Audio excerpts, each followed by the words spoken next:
Hello students, welcome back to my YouTube channel Indian judiciary.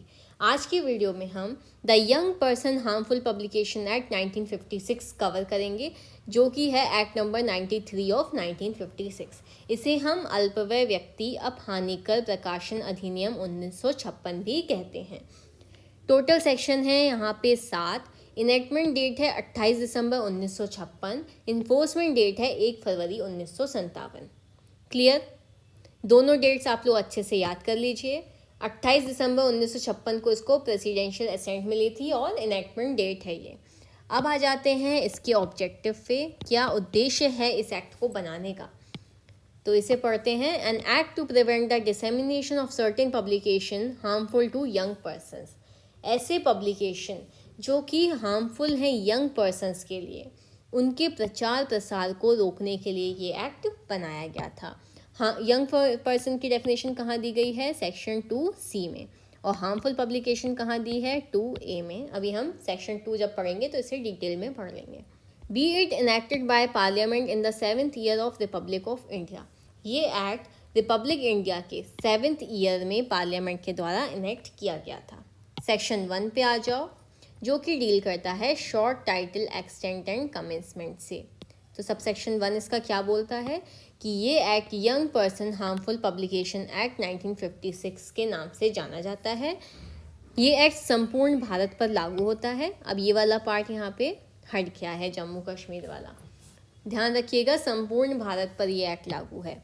Sub section 3 देख लो। Enforce कब हुआ था ये एक्ट? 1 फरवरी 1957 में ये एक्ट इन्फोर्स हुआ था। फिर से देख लीजिए एक बार, क्या क्या चीज़ें यहाँ पे हमें याद रखनी है, किससे हमारे क्वेश्चंस बन सकते हैं।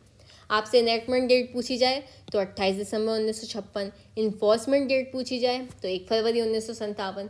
टोटल सेक्शन कितने हैं इस एक्ट में? तो 7 हैं। ठीक है। कहाँ लागू होता है? संपूर्ण भारत पर लागू होता है। कौन सा एक्ट नंबर है? एक्ट नंबर 93 है। ठीक है। चलिए अब बात करते हैं सेक्शन 2 की डेफिनेशन क्लॉज। 3 डेफिनेशन दी गई हैं हमें यहाँ पे। 2A डील करता है हार्मफुल पब्लिकेशन से, 2B डील करता है स्टेट गवर्नमेंट से, और 2C डील करता है यंग पर्सन से। ये इंपॉर्टेंट डेफिनेशन है बिल्कुल, हार्मफुल पब्लिकेशन। चलिए पढ़ते हैं इसको। Means any book, magazine, pamphlet, leaflet, newspaper और other like publication which consist of stories told with the aid of pictures or without the aid of pictures, or wholly in pictures, being stories portraying wholly or mainly. First, the commission of offences. Second, act of violence or cruelty. Or third, incident of a repulsive or horrible nature. Harmful publication का मतलब क्या है? पहली बात, अपहानिकर प्रकाशन। मतलब कि कोई ऐसी book, magazine, pamphlet, leaflet, newspaper या अदर कोई पब्लिकेशन जो कि कंसिस्ट करता है स्टोरीज़, जो कि कहानियाँ बताता है पिक्चर्स के माध्यम से, बिना पिक्चर के, या फिर पूरी तरीके से पिक्चर्स में। 3 चीज़ें यहाँ पे दी गई हैं। देखिए क्या क्या 3 कीवर्ड दिए गए हैं आपको, कि कोई book, magazine, pamphlet, leaflet, newspaper या अदर कोई पब्लिकेशन जो कि कंसिस्ट करती है स्टोरीज़ को with the aid of pictures, without the aid of pictures और होली इन पिक्चर्स। ऐसी कहानियाँ जो कि चित्रों के माध्यम से, बिना चित्रों के या पूरी तरीके से चित्रों में बताई गई हैं, वो किसी ऑफेंस के कमीशन से, या कोई एक्ट जो कि वायलेंस या क्रूएलिटी दिखाता है, या फिर कोई ऐसा इंसिडेंट बताता है जो कि रिपल्सिव और हॉरिबल नेचर का है। 3 चीज़ें अगर वो स्टोरी बताती हैं इस मैनर में, in such a way that the publication as a whole would tend to corrupt a young person into whose hands it might fall, whether by inciting or encouraging him to commit offences or act of violence or cruelty or in any other manner whatsoever. अगर इस वे में कोई कहानी बताती है, ये 3 चीज़ें अगर बताती है, जिससे अगर लगता है कि अगर ऐसा कोई पब्लिकेशन किसी यंग पर्सन के हाथ में पड़ेगा, किसी अल्पवय व्यक्ति के हाथ में पड़ेगा, तो वो उसको इंसाइट कर सकती है, एनकरेज कर सकती है कोई ऑफेंस कमिट करने के लिए, या फिर कोई एक्ट कमिट करने के लिए जो कि वायलेंस या क्रूएलिटी का है, या किसी अदर मैनर में उसको करप्ट करती है, भ्रष्ट करती है, तो ऐसा पब्लिकेशन हार्मफुल पब्लिकेशन है कहा जाएगा। क्लियर? हार्मफुल पब्लिकेशन क्या है अच्छे से समझ में आ गया।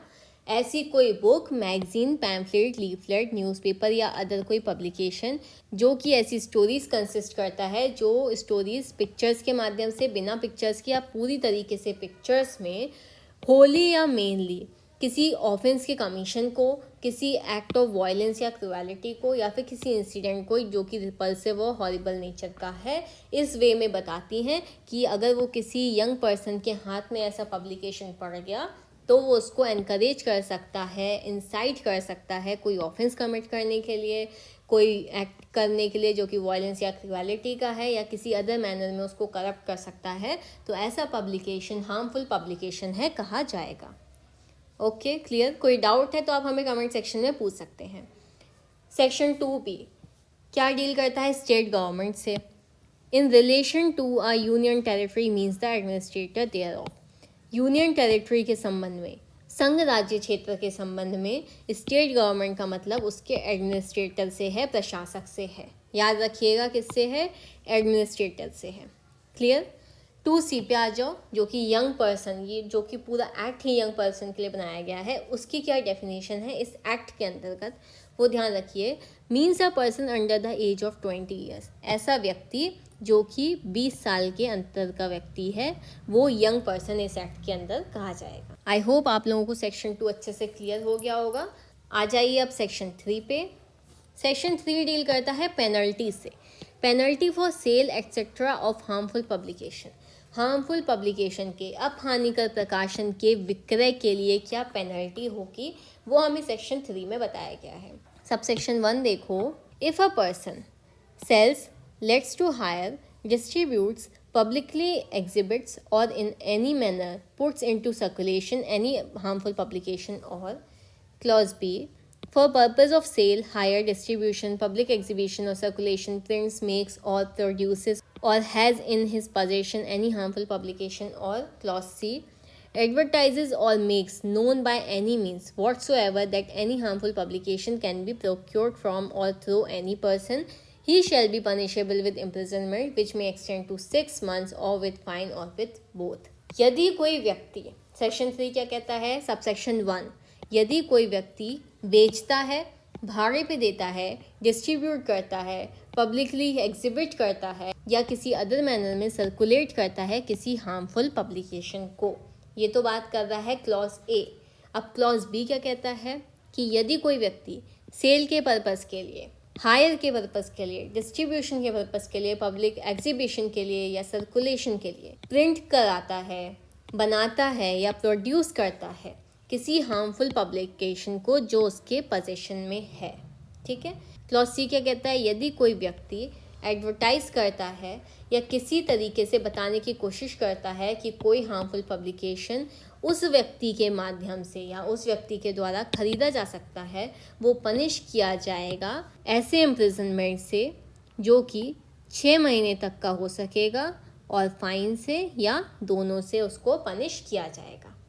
पेनल्टी यहाँ पे याद रख लीजिएगा, आपसे पूछ सकता है कि हार्मफुल पब्लिकेशन की सेल के लिए क्या पेनल्टी है, तो आंसर क्या आएगा?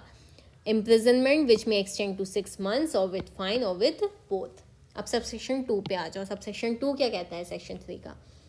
On a conviction under this section, the court may order the destruction of all the copies of the harmful publication in respect of which the conviction was had and which are in the custody of the court or remain in the possession or power of the person convicted.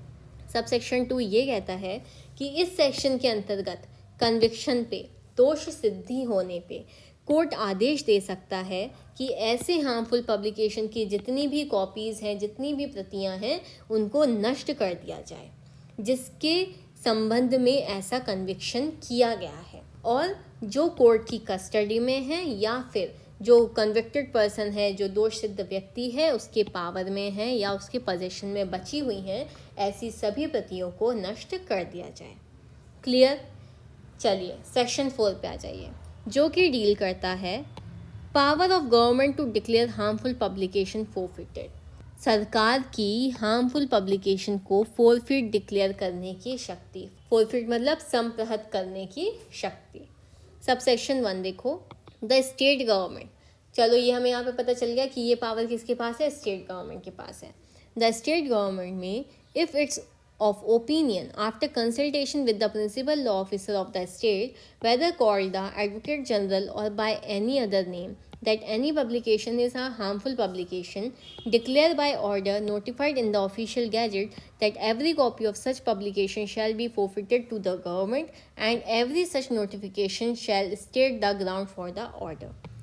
Subsection 1 क्या कहता है कि state government का अगर opinion है तो principal law officer उस state के प्रिंसिपल लॉ ऑफिसर की कंसल्टेशन के बाद, जिस प्रिंसिपल लॉ ऑफिसर को एडवोकेट जनरल या किसी अदर नाम से भी जाना जाता है, कि ऐसा पब्लिकेशन हार्मफुल पब्लिकेशन है, तो ऑफिशियल गैजेट में नोटिफिकेशन के द्वारा उसको फोरफिटेड डिक्लेयर कर दिया जाए और ऐसे पब्लिकेशन की प्रत्येक कॉपी, प्रत्येक प्रति को गवर्नमेंट को फोरफिट कर दिया जाए, सरकार को संप्रहत कर दिया जाए और प्रत्येक ऐसे नोटिफिकेशन में ऐसे आदेश के जो ग्राउंड हैं, आधार हैं, उनको उल्लिखित कर दिया जाए। क्लियर? सबसेक्शन 1 में किसके पास पावर है?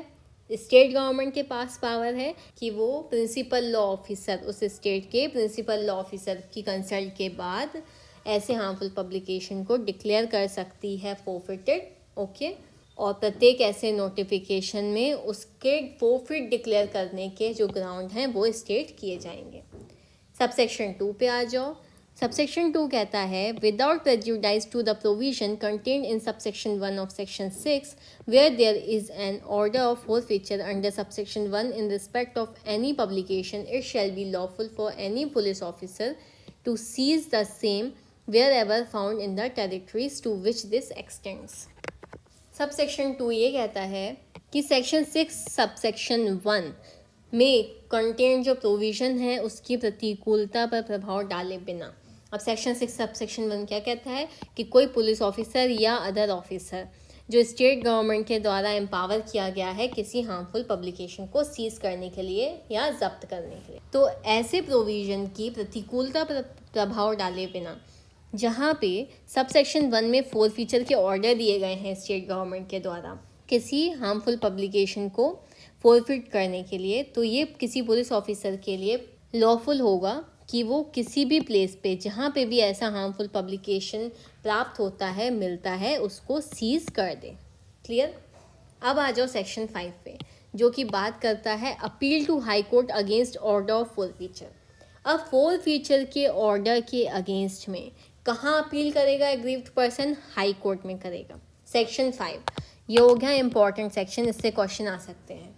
Any person aggrieved by an order of forfeiture pass by the state government under section 4 may within 60 days of the date of such order apply to the high court to set aside such order and upon such application the high court may pass such order as it deems fit. Section 4 के अंतर्गत state government के द्वारा पास किए गए फोरफिचर के order से यदि कोई अग्रीव्ड पर्सन है, व्यथित व्यक्ति है, तो वो कितने दिनों के अंदर? विद इन 60 days 60 दिन के अंदर अंदर वो एप्लीकेशन दे सकता है, अपील फाइल कर सकता है कि स्टेट गवर्नमेंट का फोरफिचर का जो ऑर्डर है वो हाई कोर्ट सेट असाइड कर दे, अपास्त कर दे। ठीक है, और हाई कोर्ट ऐसे एप्लीकेशन पे कोई ऐसा आदेश पारित कर सकता है जैसा कि वो ठीक समझे। अगर इस सेक्शन से कोई क्वेश्चन बनेगा तो क्या आपसे तो टाइम लिमिट पूछ ली जाएगी 60 days की। ठीक है, और किसके अगेंस्ट में अपील की जा रही है? स्टेट गवर्नमेंट के द्वारा पास किया गया फोरफिचर का ऑर्डर। चलो अब आ जाओ सेक्शन 6 पे, जो कि डील करता है power to seize and destroy harmful publication. Harmful publication को सीज और डिस्ट्रॉय करने की शक्ति। ठीक है, सबसेक्शन 1 देखो, एनी पुलिस ऑफिसर और any other officer empowered in this behalf by the state government may seize any harmful publication. कोई पुलिस ऑफिसर या अदर ऑफिसर जो स्टेट गवर्नमेंट के बिहाफ में एम्पावर किया गया है वो किसी हार्मफुल पब्लिकेशन को जब्त कर सकता है। सबसेक्शन 2 देखो, any magistrate of the first class may by warrant authorise any police officer not below the rank of sub inspector to enter and search any place where any stock of harmful publication may be or may be reasonably suspected to be, and such police officer may seize any publication found in such place if in his opinion it is a harmful publication। Subsection 2 क्या कहता है कि first class magistrate warrant के द्वारा किसी police officer को जो कि सब इंस्पेक्टर से बिलो रैंक का नहीं है उसको ऑथोराइज कर सकता है कि वो किसी भी प्लेस में एंटर कर सकता है और सर्च कर सकता है, यानी कि एंटर कर सकता है यानी जा सकता है और तलाशी ले सकता है जहाँ पर उसको किसी हार्मफुल पब्लिकेशन के स्टॉक होने का संदेह हो या जहाँ पर हार्मफुल पब्लिकेशन का स्टॉक रखा हो, ऐसी जगह पर वो एंटर कर सकता है और तलाशी ले सकता है। और ऐसा पुलिस ऑफिसर किसी ऐसे पब्लिकेशन को क्या कर सकता है, सीज कर सकता है, अगर उसके ओपिनियन में वो पब्लिकेशन हार्मफुल पब्लिकेशन है तो। सबसेक्शन 3 देख लो। Any publication seized under subsection 1 shall be produced as soon as may be before a magistrate of the first class, and any publication seized under subsection 2 shall be produced as soon as may be before the court which issued the warrant. अब subsection 3 क्या बताता है कि subsection 1 में जो seize किए गए हैं हार्मफुल पब्लिकेशन वो फर्स्ट क्लास मजिस्ट्रेट के सामने प्रोड्यूस किए जाएंगे, और जो सब सेक्शन 2 में सीज किए गए हैं पब्लिकेशन वो उस कोर्ट के समक्ष प्रोड्यूस किए जाएंगे जिसने उसे वारंट इशू किया था। क्लियर। सब सेक्शन 4 पे आ जाओ। If in the opinion of the magistrate or court such publication is a harmful publication, the magistrate or court may cause it to be destroyed, but if in the opinion of the magistrate or court such publication is not a harmful publication, the magistrate or court shall dispose of it in the manner provided in section 523, 524 and 525 of the CRPC 1898। Subsection 4 ये कहता है कि यदि magistrate या court के opinion में ऐसा publication harmful publication है तो मजिस्ट्रेट या कोर्ट उसको डिस्ट्रॉय करने का, नष्ट करने का आदेश दे सकता है। लेकिन यहाँ पे इन्होंने एक चीज़ और जोड़ दी है कि अगर वो मजिस्ट्रेट या कोर्ट के ओपिनियन में ऐसा पब्लिकेशन हार्मफुल पब्लिकेशन नहीं है तो कोर्ट या मजिस्ट्रेट उसको उस मैनर में डिस्पोज करने का आदेश देगा जो CRPC 1899 के सेक्शन 523, 524 और 525 में डिस्क्राइब किया गया है। क्लियर। सेक्शन 6 इससे डील करता है हार्मफुल पब्लिकेशन को सीज और डिस्ट्रॉय करने की शक्ति से। सबसेक्शन 1 में ये शक्ति किसके पास है, पुलिस ऑफिसर या अदर ऑफिसर के पास जो स्टेट गवर्नमेंट के द्वारा ऑथराइज किया गया है।